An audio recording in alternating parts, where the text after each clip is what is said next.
নমস্কার বন্ধুরা, বং কুকিংয়ে আপনাদের স্বাগত। আজকে আমরা রান্না করব মোরলা মাছের ঝাল চচ্চড়ি করব। ঝাল ঝাল করে আজকে লাল লাল করে বেশ ঝাল চচ্চড়ি করব। আপনারা দেখতে থাকুন।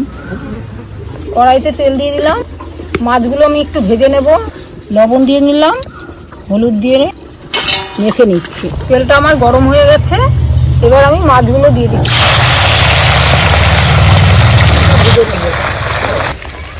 মাছগুলো এক পাশ ভাজা হয়ে গেছে, আমি উল্টিয়ে দিচ্ছি। এইভাবে এমনভাবে উল্টে দিচ্ছি। মাছগুলো উল্টে নিচ্ছি। আলু আর কাঁচা টমেটো, পেঁয়াজ আর লঙ্কা প্রত্যেকটা জিনিসই আমি একসঙ্গে মিশিয়ে মেখে, জিরা, ধনিয়া, লঙ্কা।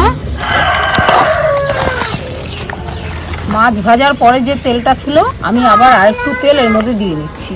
এর মধ্যে কালো জিরা ফোড়ন দিয়ে নিচ্ছি। মশলা মাখা সবজিগুলো আমি দিয়ে দিচ্ছি।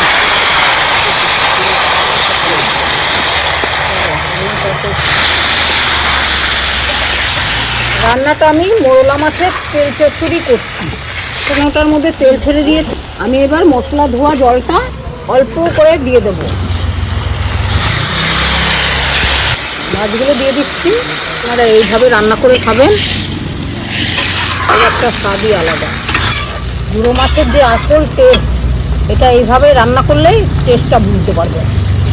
আপনারা যদি চান একসঙ্গেও মাছটা মেখে কাঁচা মাছও রান্না করতে পারেন। এবার আমি ঢেকে দিচ্ছি। মোরলা মাছের ঝাল চচ্চড়িটা করার জন্য আমি এখান থেকে কিছুটা ধনেপাতা তুলেই নিই। বেশ গাছের কোনো সেরকম একটা বড় হয়নি, আমি তবুও কটা নিয়ে নিই। ঘন ঘন করে লাগিয়েছে তো, একটু এই কটা হলেই হয়ে যাবে।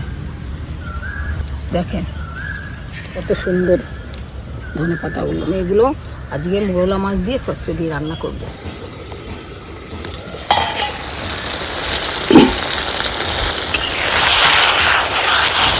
ধনেপাতা দিচ্ছি।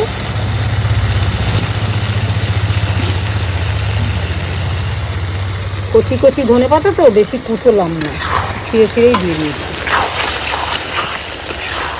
কি সুন্দর একটা গন্ধ বেরিয়েছে।